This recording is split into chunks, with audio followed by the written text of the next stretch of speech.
Shout out to Cats Pod. 1 second. A big defensive play for Montana State. Touchdown, Tommy Milan is electrifying. Welcome to the Cats Pod. All right, welcome to the Cats Pod. This is going to be the first real off-season edition of this thing, right, Eric? Yeah.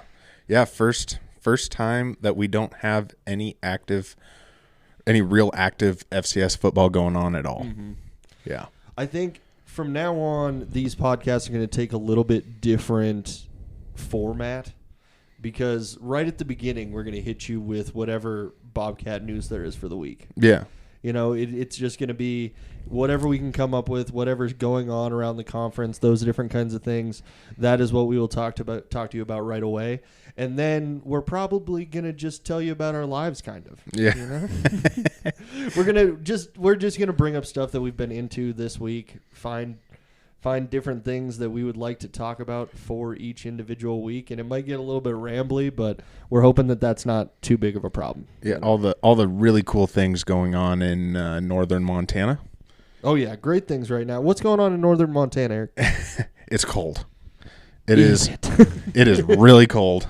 Yeah. But it's cold everywhere. I'm glad we're not the only ones dealing with it because it really sucks when you look at the weather and you're the only place in the state that's absolutely brutal, but at least the rest of the state's getting to share in this because sometimes it's not that way. It's been brutal everywhere. Yeah. Like just -20, -30. Like people when they were complaining during that like Kansas City Chiefs Miami Dolphins game, I was like, this is a daily thing for me, okay? This is not like out of the ordinary. This is every single day for me right now. Yeah, that 30 below wind chill was chump change. The coldest I saw, we had I think it was Sunday morning or something like that. We were 42 below it was like a 7-mile-an-hour wind, which gave us a real feel of 70 below zero wind chill. It was stupid. It's so cold you just don't want to go outside, don't want to do anything. And if you do go outside, it's for like 10 seconds and you're all bundled up unless you're Mr. Eric Lauper. Yeah. And then you decided to go into a career path where you have to be outside through all of this. And you also plan a very busy part of your year when it is the coldest of the entire year. Yeah. Calving cows while it's 40 below zero isn't pleasant, no matter which way you slice it. Thank God for modern technology and actually not even modern, but just heat in general because it's been a challenge. But I was trying to convince Eric today to record this episode in the calving barn, and he was not having it. No. I thought it would be hilarious. I thought it would be so funny if we were just recording the podcast and all of a sudden you hear just a cow mooing aggressively in the background or Eric has to jump up because there's a calf that's peeking out or something like that. I thought that would be hilarious, but he was like, this is my one night off this week from night calving. There's no way we are going back in that barn right now. No. I'm pretty content to be sitting where it's not really cold and enjoying a nice cold beverage. A nice cool beverage. A nice crispy beverage. So we do have a couple pieces of Bobcat news to cover this week. The first story, courtesy of Bozeman Daily Chronicle right now. Brad Daly entering the Hall of Fame. I don't think we mentioned that last week. Yeah, I mean, honestly, this one's kind of a no-brainer. I mean, you win the Bucky Buchanan, you belong in the Hall of Fame. Yeah. So, yeah, super happy for him. He was the best defensive player in 2013, no doubt. Yeah. And, yeah, he definitely belongs in the Hall of Fame. And, big props to him. Really proud of him. And now, both of them are in there. Both brothers. And his teams were like a major part of our like early college life. I think when we first started to understand what college football really was, because you kind of get it in high school, but then once you're in college and in those environments, you start to really understand what college football is, especially when you start going to these CAT games. And so he was right there around that time when we were first going to school. And I think that it was a big part of it. Big part of watching his games. 100%. I mean, those teams were really fun to watch in general. Oh, yeah. But Yeah, he. I mean, if you win the Buck Buchanan, that's got to be an automatic, right? You're going in your school's Hall of Fame, right? Yeah. No matter what. So yeah, he definitely deserves. I just that don't spot. understand how you have an entire family where you don't miss. Like there's a lot of families where you have like one kid that becomes like this ultra athlete that like excels in everything. But it seems like with the Daly family, it's like every single person in their family is just a killer. They have good genetics. Yeah, and I'm probably there's probably some like younger brother that nobody knows about who's sitting at home right now and is so pissed that I'm saying this. Is he's like, of course you don't even know about me. It wasn't like I was defensive player of the year. Coming from somebody who breeds cattle, you can pick these kind of things out. So you kind of wonder if like, Brad and Bobby's mom and dad kind of knew that they were both very good at certain things. Yeah. And just decided to, expand on that. It's like the LeVar Ball situation where he was like, LeVar Ball was like, yeah, I chose my wife because she was tall and athletic, and that was it. He's just like straight up. I think that's what the Gen Zers are calling a breeder these days. Yeah. I mean, I'm not in on all the Gen Z lingo, but I feel like that's what they're saying. I feel like that's what they're referring to. But they're like, yeah, we're just going to make really athletic kids. That's what we're going for. Yeah. No, this is pretty cool for the Daly family. I mean, that's a pretty big pat on the back for that family to get two of them in the Hall of Fame. Yeah. I mean, that's pretty cool. That is. Do you know what he's doing now? I don't. I have no idea. I was just wondering if we were going to have a double Daly coaching squad. Ooh.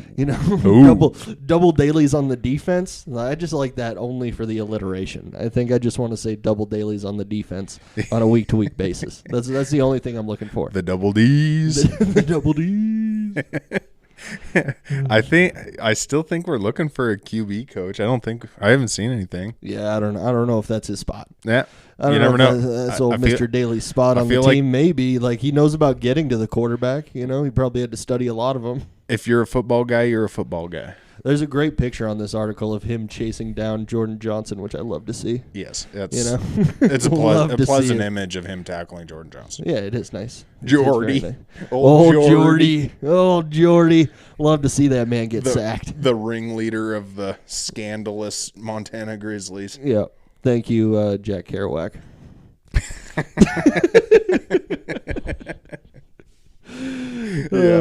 Yeah. No, it's pretty cool. Super happy for that family. Another thing I feel like we should touch on a little bit is Raekwon Battle is a dog. Oh yeah, Raekwon Battle is killing it. He goes from FCS, and he was a very good player for the Cats. Mean, in basketball, it's just NCAA. There's no FCS, FBS, but I know, but like below mid-major.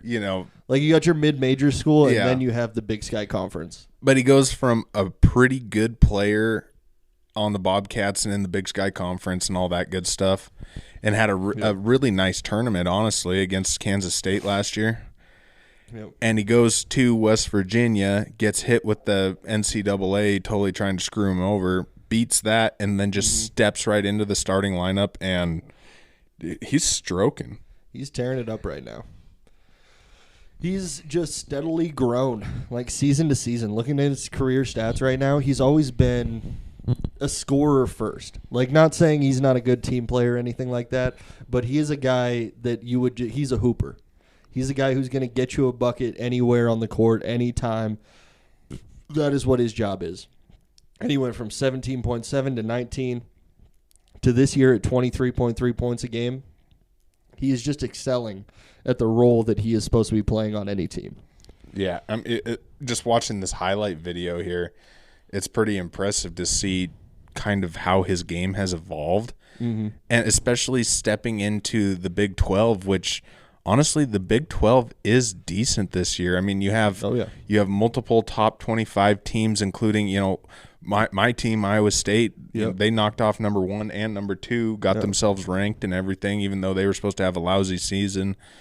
It's not just easy to walk into the Big 12 and kind of light it up. No, it's very tough. And just looking at the schedule that they've played so far, They've played 3 teams in the top 25 in the last 5 games. Yeah. Like, they are playing a very tough schedule. Yeah. Yeah. They haven't had the best of luck in the last few, but it is fun to see Raekwon Battle go out there and kind of, drop 20-some points a game is awfully impressive in the Big 12. They're definitely going to be like a middling team, but I feel like West Virginia is one of those squads that always has a chance. Like, they might be a bubble team going into the tournament, but then also they might pull out something ridiculous in the Big 12 tournament, end up winning it, and just taking a spot in the tournament from somebody. Yeah, I could definitely see that. I mean, Huggins always has something up his sleeve. Oh, yeah. A good coach. That's a culture where every single player in the program is just a dog. Yeah. They all have that dog in them. You don't go to West Virginia unless you are ready to hustle every single second that you are on the court.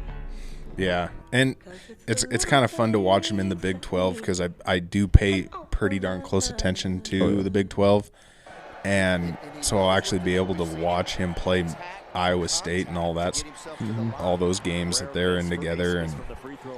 But I'll definitely be rooting for West Virginia tomorrow against Kansas because. Oh, easily. Who wants to root for Kansas? No. I don't think anybody actually wants to root for Kansas. I can't stand Kansas. Yeah. And they think they're where basketball started just because they hired James Naismith as a coach, even though like he invented the game not there. Yeah. And like they think they have this great lineage and everything just because they hired a coach one time. They are It's pretty terrible. Kansas is really good at squandering fantastic teams, though. Yeah, they can be. They definitely can. They have had so much talent go through that school for the number of championships they've won, and they've still won quite a few championships. I still remember the year Andrew Wiggins was on that team, and they played Iowa State, and they were so good all year long. That was an incredible basketball team, and they lost out so fast in that tournament. That was when Joel Embiid was on the same team, right? Or was that separate years? I think that was separate years. That was separate year. Yeah, Joel Embiid was there before.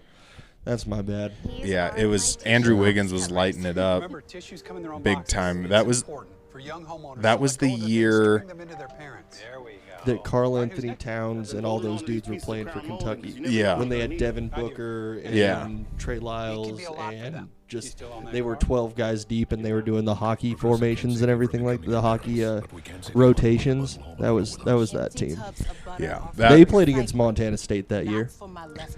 That year they played one of their first games against Montana State, and it was not very fun to watch. Let me tell you. It was actually kind of fun to watch because it was like, hey, there's some people in here that I knew in like elementary school and high school and everything, and right now they're playing against some of the best NBA players of the next generation. You know? Yeah, that's kind of cool. I mean, now that you brought up Montana State, with calving season going on so hard, I haven't been able to pay attention real close to Montana State basketball, but I have seen some stuff. I mean, it seems like they're having a decent season. They had that pretty cool buzzer beater, and it seems like the first year head coach is actually having a decent go of it at least. Yeah. So I don't know. Have you watched much of it? I have not gotten a chance to watch much of it yet, but I usually start tuning in more and more as we get closer to like the Big Sky Conference, and especially with Cat Grizz coming up, I'll definitely be watching that one. Like when I was a young kid, when I was in like elementary school, I didn't really care about football that much. I started to learn more about football through like middle school and high school, and then really started to follow it and things like that.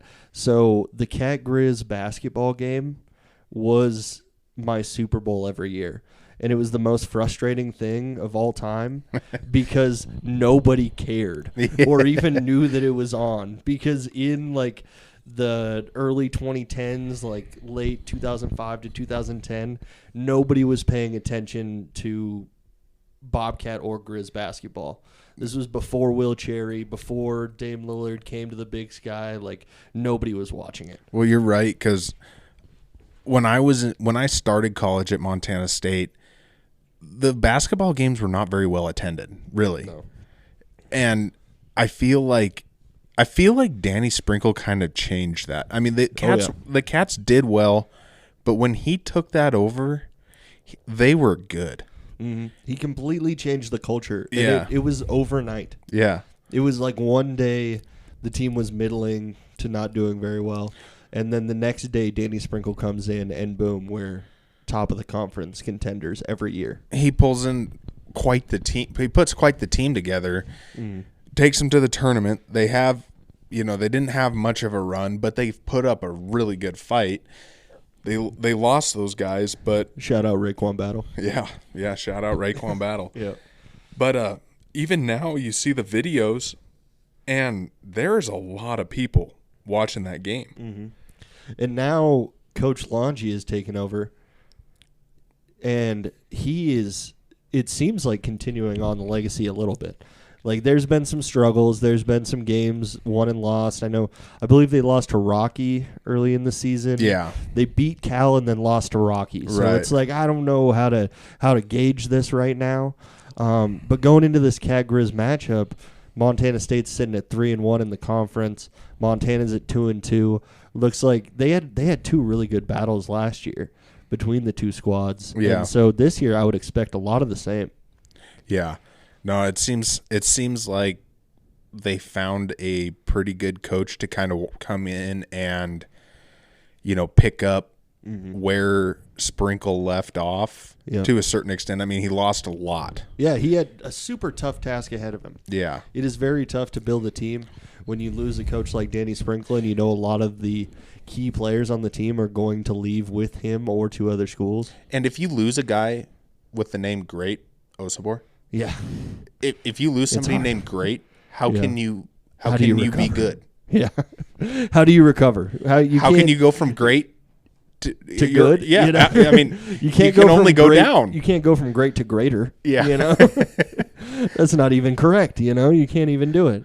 Which he's having quite the season at Utah State. Oh, yeah. With Danny Sprinkle. Mm-hmm. He knew who he was taking with him. All right, Danny Yeah. knew who the guys were, and Coach Longy has taken over, and it looks like he's filled the roster and built some team chemistry early on, which is super tough to do. I saw a statistic on Danny Sprinkle's Aggies there at Utah State that said he didn't inherit a single point scored from the year before and is number one in his conference and ranked 16 in the nation. He's killing it. That's unbelievable. Yeah. Like, we're talking about a guy who might one and done it at Utah State. It's possible. To turn them around like that? I would really love to see him take a program like Utah State and turn it into It would be cool. like a powerhouse. Yeah. Because, Utah has had some good football teams. Weber State is also in Utah, so they've had some good basketball teams at like the Big Sky level. But I can't think of like a Utah. Well, we got Larry Kristoviak over there, so Utah's played some decent games, but never really up to this tier. It feels like. Well, and especially Utah State. Yeah. Like, I don't think they've ever really been anything, and I doubt we have any Utah State listeners on this podcast, so I'm pretty sure nobody's going to call in to correct us on that. No, probably not. I don't think there's a lot of people out of Utah.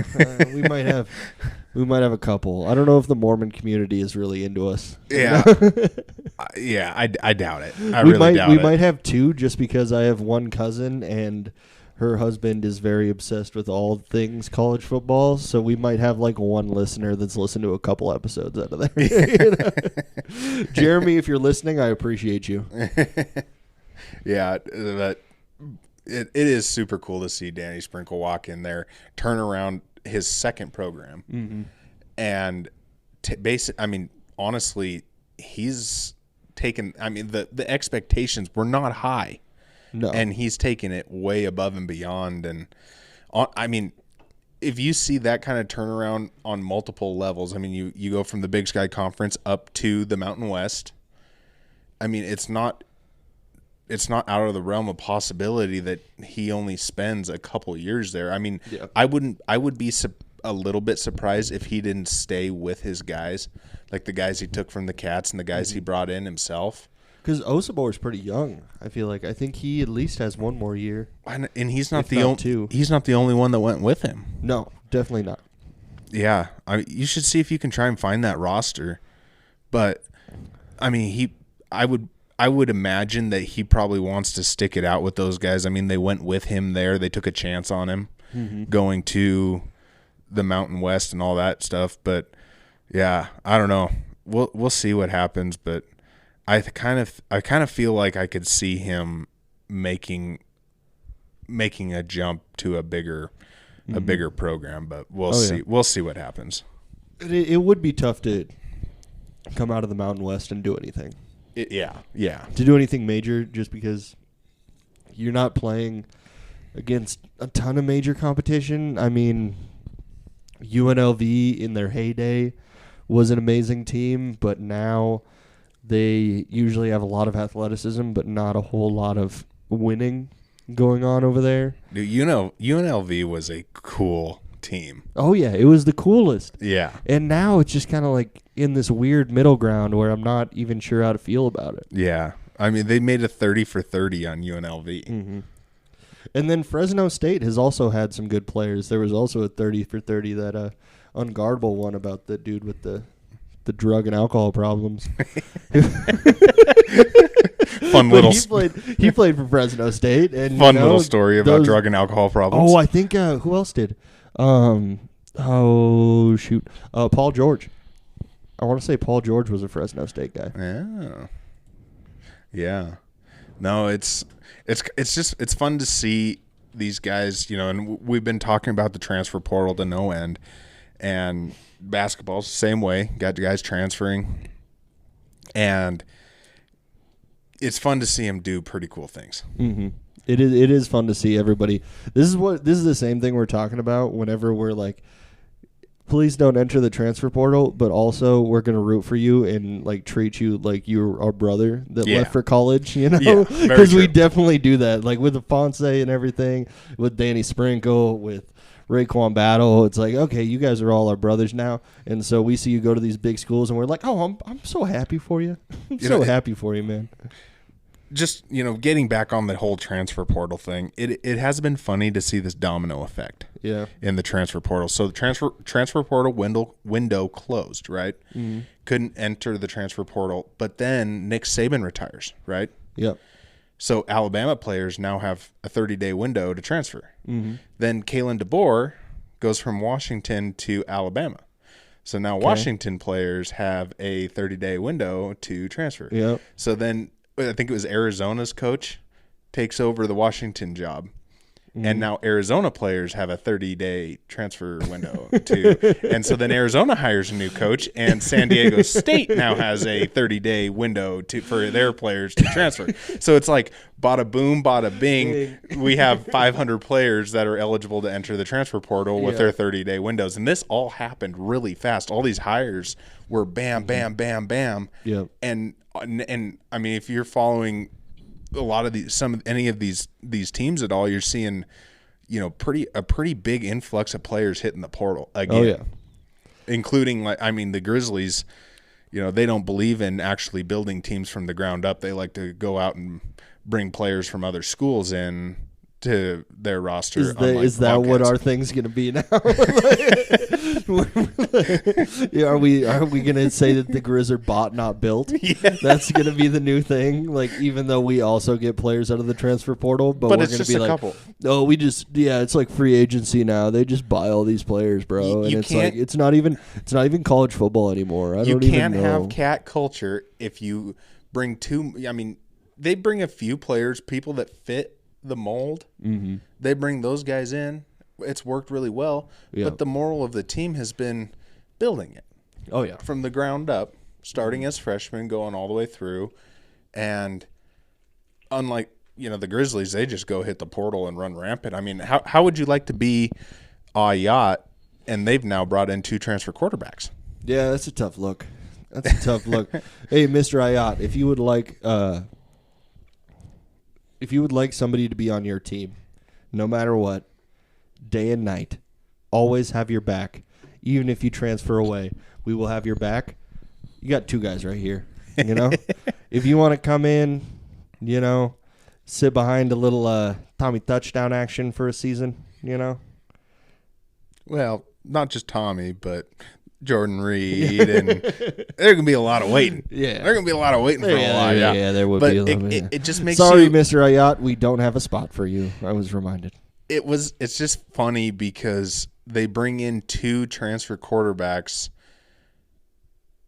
and to compete with him, because they made it obvious he was the face of their team when they benched McDowell in the national championship game.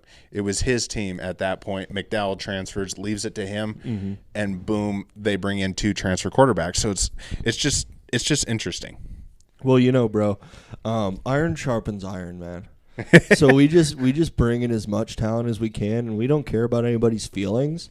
I know you care about people's feelings. We care about facts around here, bro. We care about facts. And what we're going to do is we're going to bring in all these guys to compete with Ayat, and it's either going to make him have a mental breakdown or he's going to become a winner, because that's what we do here at University of Montana. We either break you or you lose in the national championship. You'd make a much better Bobby Houck if you had those stupid sunglasses on and a big Oh, nose. I need some sunglasses. Sorry. I wasn't even trying to be Bobby Houck. I was trying to be a really bad Grizz fan. I was like one of those one of those fraternity bros that they have over in Missoula. The fraternities where they think that they're changing everything about being a fraternity. Those kind of guys. They're like, we're a fraternity, but we're different, No, and the other thing, so then I saw a deal that said Nick Osmo is returning. He was gonna leave, graduate and go home, and now he's returning for his 5th year or whatever. And so all the fans are saying, how deep is our running back room? We have Gilman and Osmo, and they brought in a transfer from, I can't remember where he was from, that one of these guys, but Are you 10 deep? I'm sitting here. But are you 10 deep? I'm sitting here thinking, do you have a Julius Davis? No, I don't think so. Do you have any one of our running backs? Do you have one play Scottrey? No. You don't got one play Scottrey. You don't even have Adam Jones. Yeah. He came from your town to come here. Yeah, you aren't RBU. And then so there was another guy, a transfer from Washington, that ended up choosing to go with Choate in Nevada over the Grizzlies and the Cats. And well, he put on Twitter that he had a offer from Montana, and all these Montana fans are chiming in saying we're a linebacker university, and I'm like, okay, so you had some mid-level at best running or linebackers. Yep. Meanwhile, we had Troy Anderson, a 2nd-round pick in the NFL draft, fastest linebacker in the draft. Whose linebacker are you? Remind me. The Cats. Yeah. Might have to be. Also, about that guy from Washington, okay, he got offered by the Grizz, but he got offered by the Cats. He got offered by Weber State. He got offered by Portland State. He got offered by UC Davis, and he got offered by Utah State, which he eventually ended up going to. No, Nevada. Nevada State, sorry. No, just Nevada. I'm getting all my coaches crossed. I'm getting my former Cat coaches crossed, and everything is screwing up in my brain right now. I also had to name off like 6 different schools. So, yes. It's you rattled those off really good, though, and you didn't mess one of them up. Yeah, I went through those pretty well, but then it all fell apart. But my point is, I'm not trying to hate on this guy too much. He was a practice squad player at Washington. Yeah. 5-time scout team player of the year for them. He has very much Rudy vibes. Yeah. I don't think he's not the key that is going to be the thing that changes your season. No, I don't think so either. And it was just kind of funny to see the Grizz fans react to an offer coming out for a player, and not saying he's not a good player, but obviously good enough that a lot of FCS schools really wanted him. Mm-hmm. But they called themselves Linebacker U. LBU is what they kept posting on that. And it's like, you guys are not LBU. Yeah. You don't even rank in the top 50. Well, it depends on who's counting the stats. Yeah. I think who is counting the stats really matters. Because Robbie Houck found out that you can be a linebacker there and they'll count all the stats for you no matter what. Yeah. Well, he was probably getting stats at every position. Oh, yeah. I mean, he was just athlete. He had that ATH by his name. Exactly. He wasn't a linebacker. He was just athlete. Yeah. Yeah. No, it was it was just kind of funny to see all those responses because sometimes those Grizz fans get a little delusional. But I can't believe there's not more of a fan presence from like all these other schools when it comes to that kind of stuff. I know it. I mean, it seems like it's just Montana and Montana State people that are talking on all those threads. It definitely blows up big time when it's Montana State offers somebody. It'll have 20, 30 replies to it. Yeah. All fans of the respective programs saying, "Come here, it'd be great." And I'll be honest, I'm one of them. Yeah. I'm right there. Come on over, partner. Come on over. I got into a pretty good spat with a couple Grizz fans on that same guy. All I did was put the cat emoji with a greater symbol than the Grizz emoji. Oh boy, did that get under their skin? Oh, the kitties versus the teddies. Oh yeah, and they were coming at me. There's two guys coming at me saying, "Oh, the results of Cat Grizz and everything." And it's like, "Oh yeah, typical Grizz fan living in the past," which really got them fired up. Then they were really coming back at me with stats from even further past games, and it's like, you're just making my point. No, as I've been doing this research for like the Brawl with History series that we're gonna do later on, God, it's tough sometimes. It is really tough. There are stretches of this that are really hard for me to write notes about, but I understand if I was a fan of them, I'd probably want to live with nostalgia rather than the present time. Yeah. But also, they won in the present time, so I don't know how that argument holds up. Well, Cat Grizz is in the past. We're looking at the future. Yeah. Next season. And we're better, obviously. Obviously. There's not even a competition right now. Like, if we played today, 50-0 easily. You just make everybody throw pads on. They haven't been to one practice. It is. Speaking of this whole transfer portal eligibility, all this stuff. Did you see this deal about this Miami tight end? He's coming back for his 9th year of college football. 9 whole years of college football. He's on the Van Wilder plan on steroids. But he probably has like 3 degrees. He started in Oregon as a redshirt freshman. Then he goes. I can't remember which it went, but there was 2 injury seasons and COVID, 3 in a row. 2 injuries, one COVID. However that lines up.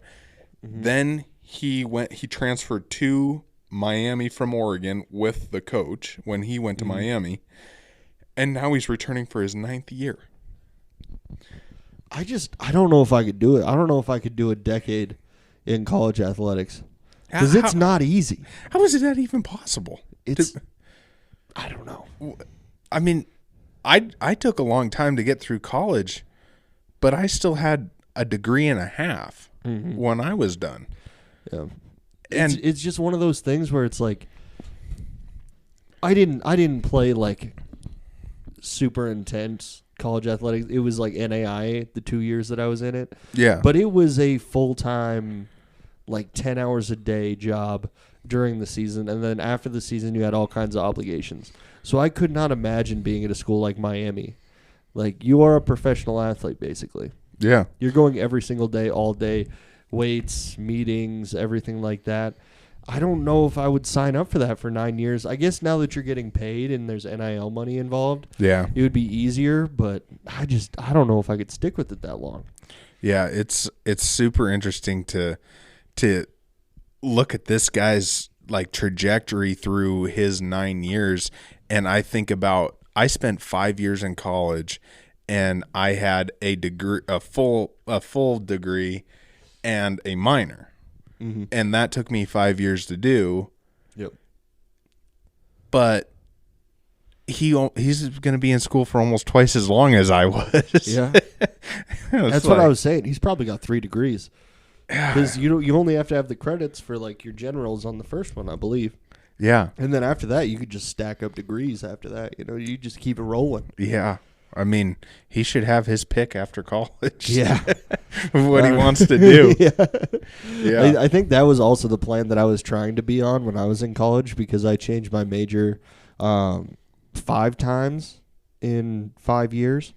So I think I was trying to go for 9 years, but the government wouldn't let me. FAFSA gave out on me, Well, I wasn't too far behind. I had 3 major changes.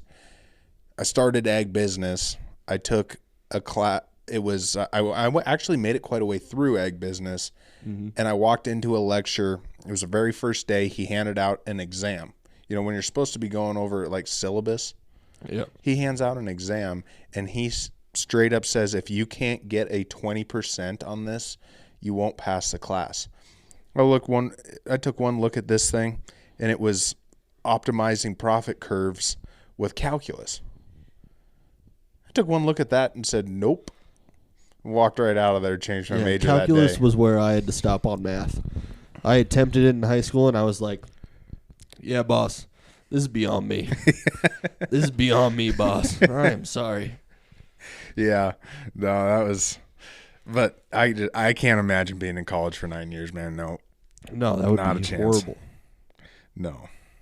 But either way, it's just fun to look at this transfer portal and all these different eligibility rules and see how these things are working out, and especially with Raekwon battle with the NCAA, and now he's got that whole thing overturned, and you know, I don't know, man. It's gonna be interesting going forward how this thing works out. It's tough. It's like how do you like?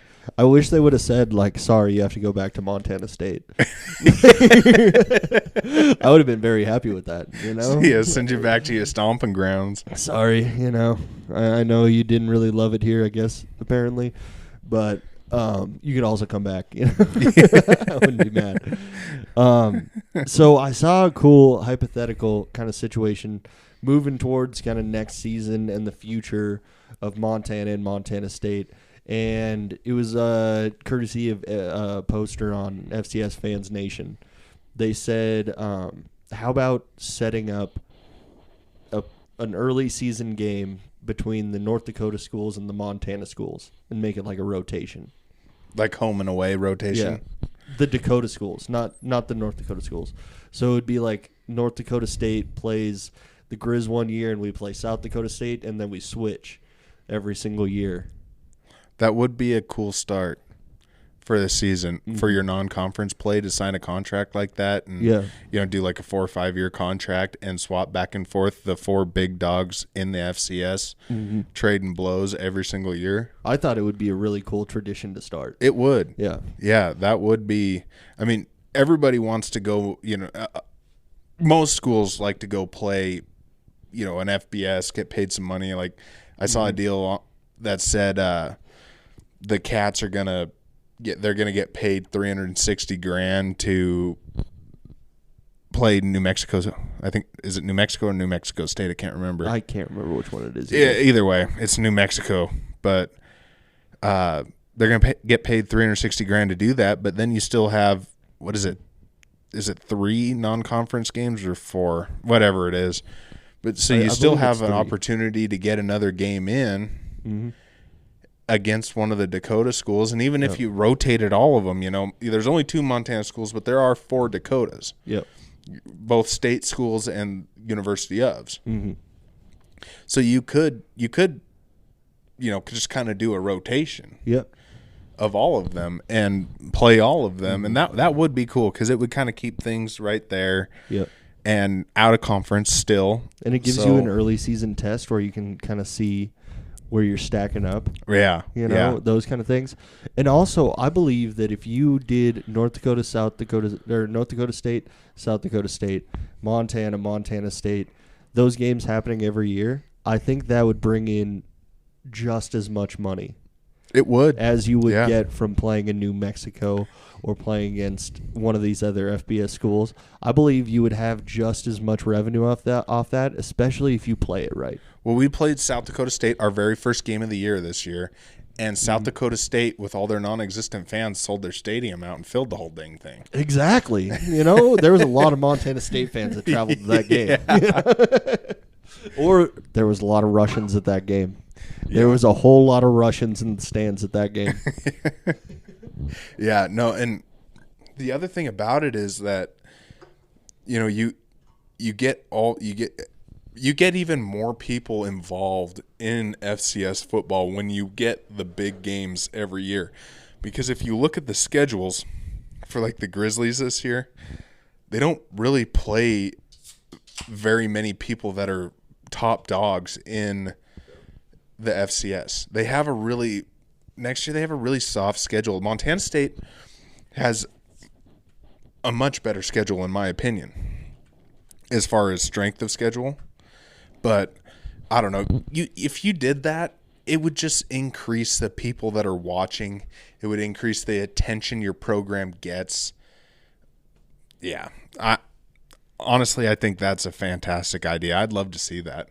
I think it would just create it would create more of a rivalry between a lot of those schools, and then it would also create a chance for just more interactions between the Dakota fans and the Montana fans, which are they're pretty cool people. Yeah. Honestly, people from North Dakota and South Dakota are very similar to people from Montana, and I feel like it would just be a really fun environment. Yeah, and it would be cool to have a more storied rivalry with the Dakota schools. I mean, we have played them quite a few times, but it's not even close to like what the Cat Grizz rivalry is. We haven't played them even touch it. No. So it would be cool to kind of, especially with our neighbors, kind of amp that up, really get it going. But I mean, just looking at the schedule for the Grizzlies here: Missouri State, North Dakota, Morehead State, Western Carolina, which I believe Western Carolina was a playoff team, correct? Or fringe at least. I don't think they did make it, but yeah, I might have been fringe. Eastern Washington, Weber kind of picked it up there at the end, but they did lose some pretty key pieces in the transfer portal. We'll see how that goes. Yep. Northern Arizona grudge match. Northern Colorado, Cal Poly, UC Davis could be tough. Portland State and Montana State. So they have. I mean, there is a very good chance that they could, other than Cat Grizz, sweep that schedule. That North Dakota game will be interesting at the beginning of their schedule just because North Dakota was pretty strong this year. But North Dakota lost their quarterback to the transfer portal as well as a couple other players. I'm not sure they're going to be as good. But the transfer portal giveth and the transfer portal taketh away. You know, North Dakota might be able to pick up some more players, especially with the campaign they had last year, beating North Dakota State during the season, different things like that. I think it'll add up to at least a little bit of a recruiting bump for them. Yeah, but just looking at this, I mean, this is a soft schedule, if we're being totally honest. There is very few teams on that had a winning record. Meanwhile, I mean, the Cats have the Cats schedule is quite fascinating, to be honest with you. Yeah. You start FBS New Mexico, Utah Tech, Maine, which that'll be a fun game. That's Maine is going. That's where our transfer tight end came from. Yeah, our boy from Canada. Yeah, and we lost a guy last year to Maine. But then we go to Stephen F. Austin. That's another FBS, pretty low-level FBS. But then we get to play Idaho State, Northern Colorado, Idaho, which totally reloaded. Those guys are probably going to be pretty good again. Eastern Washington, Sac State again. I feel like we have to play them every year. UC Davis. I mean, that's all the toughest schools in the district. Yeah. And honestly, kind of right in a row. Because Eastern Washington had like a middling year this year, but perennially, and you feel like they might be making a move to get back to their former glory, kind of. And Eastern Washington might be going on kind of a run, and then you got Eastern Washington, Sac State, UC Davis, Montana to end out your schedule, and you have two of those games on the road. I think that's a tough way to end it. Well, and UC Davis really figured it out there at the end. Like, they got snubbed in the bracket. We both talked about that. And, yeah, I mean, that honestly, if you think about how – I mean, you have UC Davis who figured it out there at the end, Sac State who did make the playoffs, Idaho who did make the playoffs, Grizzlies who went to the title game. This is quite the schedule. Oh, yeah. It's a tough one, But that leads to a lot of great games for us. And like I would rather us have a tough schedule than have a soft schedule. Yeah. I wouldn't. I know you love your stress-free wins. I know. I know you love do. them. I do. But at the same time, I just would love to see high-quality football every single week. Well, we got the completely defeated Northern Colorado Bears. That should be stress-free. But I was riding for them all year long. I want them to win one game. Yeah, we tried. We tried to pick them. Didn't work. work. We tried a little bit. Yeah, I don't think we actually ended up actually picking them, but we wanted to. That has to count for something. Judging by the way our picks went last year, I think Yeah. picking them was actually the wrong thing for them. I think we should have picked against them, and then they actually would have won a couple games. Yeah. Yeah, very true. Very true. Yeah. It'll be interesting next year. I think that if the Cats can navigate this one correctly, it'll be by the time playoff selection comes, if you can hold yourself to, if you can make it through this with one, maybe two losses, that's going to be pretty impressive. Oh yeah. And I think that they're putting together the roster and they have the pieces to make that exact thing happen. Especially if you walk in and smoke an FBS school. Also, some Cats Pod and Montana State related news. I heard that our boy Marcus Monaco got a little bit of an upgrade. Ooh-wee. He's an assistant for the special teams, I believe. He moved up from being offensive quality control, and he's moving up the ladder a little bit. So, love to hear congrats, that. Man. Yeah, big time congrats. That's awesome. Yeah. Well deserved. Well deserved. Yeah. Super well deserved. But yeah, well, you got anything else? No, I think we're all good for this week, and I couldn't think of anything else that we could talk about. And we did end up talking about college sports the entire time rather than rambling about random things. It's funny how it works. You get caught on one of those tangents, and then you go, and then you go, and then you go, and then all of a sudden you've been talking for 46 minutes. Yep, and that's exactly what this show is. If you enjoy it, thank you for listening. Make sure you follow us on all of our social media accounts on X, Instagram. I think that's all we got right now. Yeah. We don't have a Facebook page. Should we make a Facebook page? I feel No, like dude, Facebook's for family. Facebook is for family. That's true. We shouldn't make a Facebook page. Yeah. I just want us to try and compete with like the posts from FCS Fans Nation and stuff like that, but I don't think we're there yet. Maybe one day. Maybe one day we'll be competing in those feeds. Thanks everybody for listening. Thanks to all the podcasts out there. Really appreciate all the listens you give to us. We're about done with the research for the first episode for Brawl with History. So that should be coming relatively soon, but we're probably trying to get a few episodes under our belt before we start releasing that. Yeah. So you can look forward to that. Let me get through calving season. Get through calving season, then we can start that. We do need more time to record for that to actually start happening. But that is in the works right now for anybody who's been looking forward to that. And we'll see you guys next week. One last thing. For the love of God, somebody send in a question, please. Any question. Any question. It could be like, what's your favorite TV show? Anything. Yeah. What color socks do you wear on a Saturday? How about it? I mean, anything. Just send in a question for the love of God. Give us something. Yeah, give us something on Twitter, anywhere. Just send us a question, and we will respond to it on the next episode. Yeah. All right. Thank you, guys. Have a good week. Adios.